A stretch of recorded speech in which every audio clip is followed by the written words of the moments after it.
Hey YouTube, Scarpad from Scarpad's Domain. How the hell are you? Back here. It's been a while since I've been back here, but I wanted to pop on here tonight and take a look at a couple of the released trailers for the upcoming seasons of Star Trek. Now, in the case of the regular series, you got Strange New World returning for its third season. And you have the movie that was greenlit last year with Emperor Giorgio, the Section 31 film, and they have released both trailers at the San Diego Comic-Con. The trailers and sneak previews, I guess, of the upcoming productions. Now, Paramount was just sold. Hey, how's it going, Two Gun? How's it going tonight? Paramount was just sold to Skydance, I believe it is. So maybe we'll get some new Star Trek coming from them. Maybe it won't be the same old crap you've been getting eventually, but what's in the pipeline now, unfortunately, is the same old crap. Now, it's no secret that I do not like new Star Trek. I generally disliked Picard. The only season that was remotely watchable was the third, and I still have a lot of problems with it. Star Trek Discovery had an okay kind of first season, but after that it went off the rails, and it was probably one of the worst Star Trek series we've gotten. Strange New Worlds also had a pretty decent first season, I would say. You know, it wasn't exactly, honoring everything that came before it, but at least it was okay. But then in the second season, we got musicals and crossovers to the cartoon show and Spock reverting to a teenager. Hey, Evan, how's it going? And after that, I stopped watching. After the teenager episode, I just couldn't take it anymore because the writing on this show is at the level of like high school. It's just very predictable, very Gilmore Girls. It's not good at all. Now, from the little I've seen of what's coming up this season, I won't be watching either of these shows either, but I wanted to go ahead and take a look at these previews that were released at San Diego and at least maybe comment on what's going on here. So let's go ahead and let's take a look at this. This first one is what's coming up on Strange New World Season 4.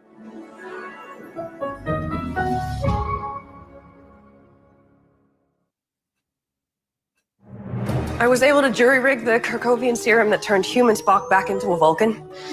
Should be able to do the same for us. Only in reverse. The sensory change is brief. The feeling is instantaneous. I will guide you through the sensation until you are acclimated, which should not take long.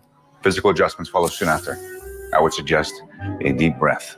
By the time you reach 3, it should be over. 1, 2, No pain is completely missed. 3. Oh, oh, oh, oh,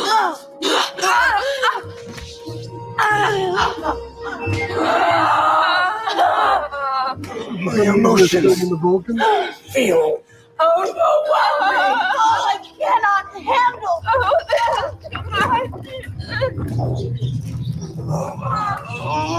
You don't feel anything? No. And to be honest, I'm a little jealous. That looks like fun. You don't understand a word the doctor's saying. This feeling is Vanilla Ice. unusual. My perception has increased. Everything I once found dull now seems to be fascinating. Oh, poop. I wonder if the serum did not work on you because you're lanthanite. Honestly, I had the same problem with LSD in the 1960s and the 1990s and last July. Since Pelia cannot become Vulcan, I can cover her part of the mission. I suppose I can direct you from the bridge. 5 Vulcans should be more than enough down there. 4 1/2. Spock is only half Vulcan, whereas the 4 of us Are fully Vulcan. Is that not logical? Spock.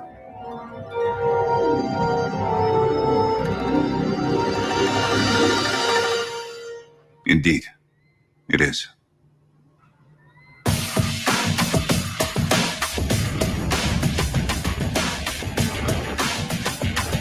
Looks like we're gonna break this little ice wall.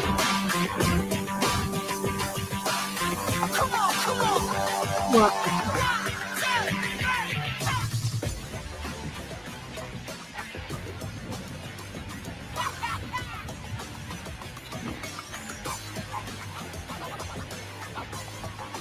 Some of the new Vulcans are so badass.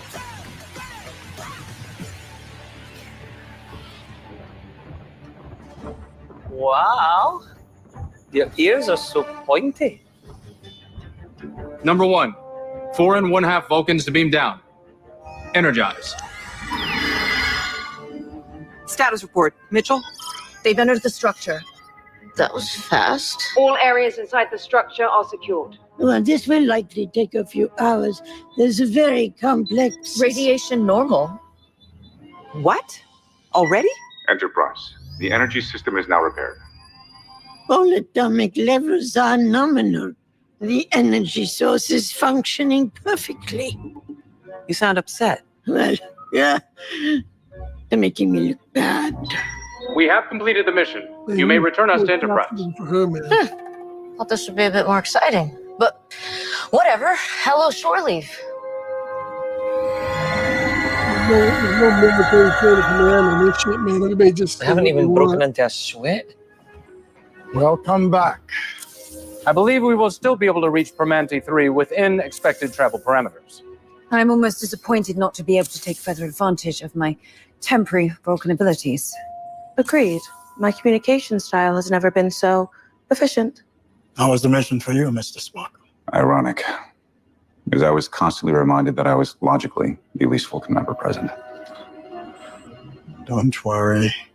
That's about to change. Any second now. Let me guess, they get stuck in it.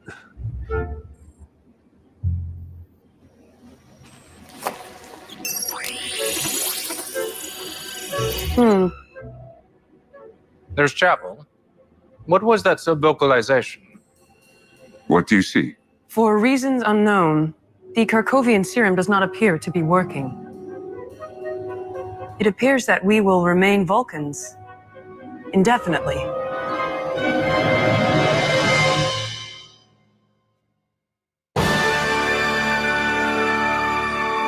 Well, I can't say that has enticed me to want to watch the show. I don't see. They don't seem to understand that Vulcans, they have emotions, man. They just repress them. It's just. Now look at this. This is fucking Vanilla Ice. He should definitely be singing "Ice, Ice, Baby." And do Vulcans just go around with the fucking the thing they used in the episode where he fought Kirk? Or they just like fight everybody? We'll have to watch the episode, I guess, to find out why. But yeah, I mean. The show is just no. I mean, the whole series is pretty bad. I mean, it's written by people who used to write Gilmore Girls, and man, it's just like watch an episode of the old show or watch Next Generation or something. You know, it's just pretty bad, and I feel bad for Anson Mount because he was really okay in the first season of the show. He's been great in things like Hell on Wheels. Well, the Inhumans was a bad misstep for him, but we'll give him, we'll go over that. But he's generally a good actor, but they give him nothing to do in the show. He basically cooks for the crew, and and all the other crew members basically walk all over him because nobody has any kind of military decorum. That woman that's the engineer, the navigator, just like it's just a horrible show. I mean, I feel bad for people watching Star Trek now. Now let's go ahead and watch probably something that's going to be even worse, unfortunately, because they greenlit this thing. It's the Section 31.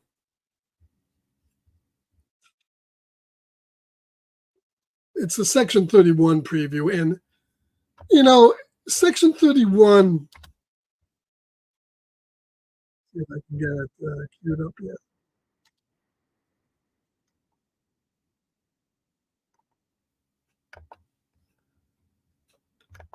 Section 31 in the old show was a deep private organization that nobody knew about. They did things behind Starfleet's back. They weren't the good guys, basically. They were in a few episodes. But then they had them in Star Trek Into Darkness. And they were, this doing things that basically you wouldn't see in Star Trek. And then in Discovery, like everybody knew Section 31. They had their own uniforms and badges. And it was just pretty horrible. And now they've cast, what's her face there? The woman that plays Giorgio. Why can't I remember her name there? The one that was in the, I'm losing it, but you'll know, you'll see it. You'll know. And she's a great actress. But basically, let's go ahead and watch it because I don't know. I mean, I don't know if I want to watch it, but let's go ahead and watch this thing and see if it's any better than what we just watched a second ago. We'll see. I don't know. Let me see if I can cue it up.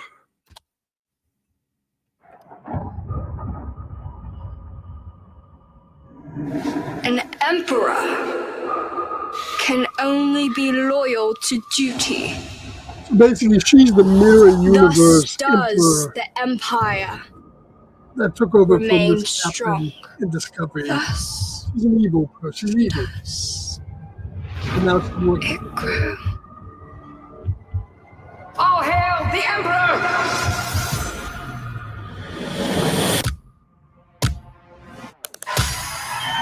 Philippa Giorgio, you're a tyrant who murdered her own people by the millions. It's been very the past dark. always catches up with you. You're Section 31. Look at these guys straight out of the CW. Okay, ladies, now let's get One of information. them has like a 31's a Black Ops division. Spy work. Starfleet is here to make sure no one commits murder. What a cute idea. Prove to me you got some coordination.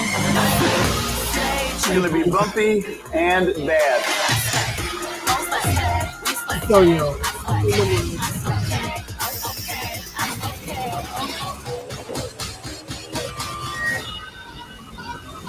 You're a bad bitch.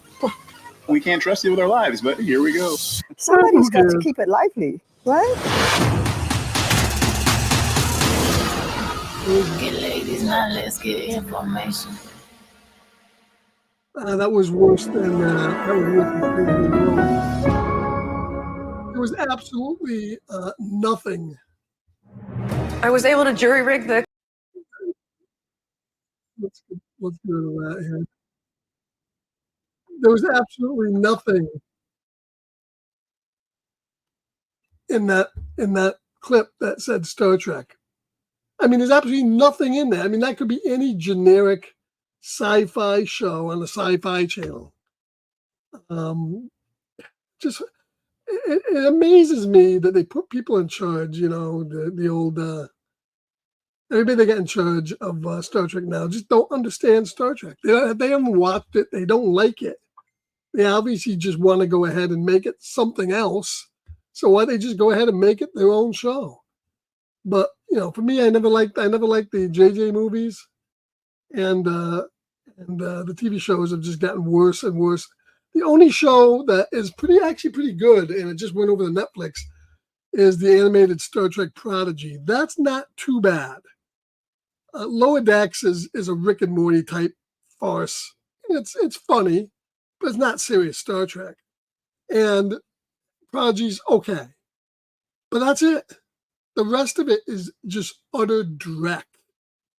And, you know, and if you even bring this up, they say, oh, you're gatekeeping, you know, you're an old dude, you don't get it. Well, they don't fucking get it. You know, they don't get it. When something has 50 years of history in back of it, and you want to bring out sequels to it, at least honor what's come before, at least try to make it in the spirit of what's come before. Star Trek was never dumb. You know, they said, well, you know, a lot of people, when Next Gen come out, a lot of people hated that. That's true. A lot of people didn't like it. Of course, for the first couple of years, it was shaky. But at least it attempted to be its own show and to build upon what was in the past. But these shows they're just generic crap. And it's too bad, because they'll probably come out, the new owners by go, well, these shows, the ratings suck, because the ratings for Discovery were horrific. That's why it got canceled. And they'll just say, well, people just don't want to watch Star Trek anymore. No, people don't want to watch this Star Trek anymore. They want to watch something that's written well and something that's done well. And now they even want to come out with a fourth J.J. Abrams film. I actually like those, considering what's on TV, those J.J. Abrams movies now don't look that bad. Yeah, I'd rather watch the Orville, absolutely, but unfortunately, Seth MacFarlane has too much on his plate, and they just don't come out. I guess we are going to get more Orville. They say we're getting more Orville at some point, but I'd like to see more Ted, too, because I like Ted. Ted was fun on Peacock, so... The Orville felt more like Star Trek. Of course, it was written to be basically a clone of The Next Generation. I don't even want that. I'm all for modern writing and modern storytelling. But Star Trek is not dystopian. Star Trek is not dark. Star Trek is not hip. It's a niche program. And it's science fiction. And it's been around for a long while, man. Just look at what's come before and go ahead and try to at least emulate it. But yeah, none of that stuff looks good. So looks like I'll be skipping next year on Star Trek. But it's okay. Who knows what's going to happen? Because now Paramount Plus I don't know what's going to happen to Paramount Plus. Where those shows are going to go. Because Paramount Plus isn't doing good either. Even at $5.99, they can't sell Paramount Plus, unfortunately. And it's too bad because they have some good show. Mayor of Kingstown is pretty good with Jeremy Renner. That new show with Sylvester Stallone, was it Tucson? Now I forget what it was called. But that was pretty good. So they have okay shows, but there's too many streaming services, Put it on something else. Put on a, I don't know. Can't put on network TV, I guess, anymore because no one watches network TV. So, hey guys, well, I just thought I'd pop in here and talk a little bit for the new Star Trek. I dropped a video on what I thought about Long Legs. Hopefully next week I'll get to go see Deadpool. I'm expecting it to be good and pretty much more of the same. It is what it is. Some people say, well, it's crass and it's Deadpool. I mean, it's going to be the same. It's going to be what Deadpool was. It's going to be that type of sophomore humor. I have to admit, though, it revolves around, from what I understand, the multiverse, and I am kind of tired of the multiverse. So I'm kind of surprised they went that route, but I guess they had to in order to bring in Hugh Jackman and explain that. But I am tired of the whole multiverse thing, and I kind of hope they just give it a rest for a while and don't do anything with the multiverse when they do any of their other movies. But I'm looking forward to seeing that. There's some other decent movies coming out. I want to see the Alien Romulus is coming out in August. That looks good. A24 is putting out some decent horror stuff. Smile 2 looks good. So there's some good movies coming out. So keep an eye out. If you haven't seen it, Quiet Place Day 1, I was surprised by. I really enjoyed that. But from my understanding, it will be coming out streaming in maybe a week or two. So you might want to hold off on going to see that. Anyways, most of the movies got pushed out by Deadpool, and you're not going to see them anyways. There's 45 showings of Deadpool. Strange Dog comic stuff. How you doing, man? Thanks for popping in here. Sorry you came in late. We watched a little bit of trailers from San Diego Comic-Con, some of the new Star Trek stuff that's coming out that doesn't look any better than any of the other Star Trek stuff that's been out. But hope you catch that on the rewind. So we will catch you guys later on. Hopefully we'll be doing a few more streams. When I go see Deadpool, I'll go ahead and leave a review and talk about that a little bit. So we will catch you guys later. Two Gun, thanks for coming in. Kenneth, watch. We're gonna be doing some streaming up on my Discord channel, which is pretty interesting. You can go up on Discord. You can just hang out. We can talk. You don't have to talk. You can just hang out. What's nice is when you're on a Discord channel, other people who are in there can actually stream movies. So it's almost like a theater. You can have a couple different movies running at the same time, and people can pick whatever they want to watch. So maybe streaming some stuff coming up on Discord very soon. So look for some of the announcements, and I'll drop the server information as well. So if you're not joined, you can join up. So keep an eye open for that, and we will catch you guys later. Have a good night, everybody. Later.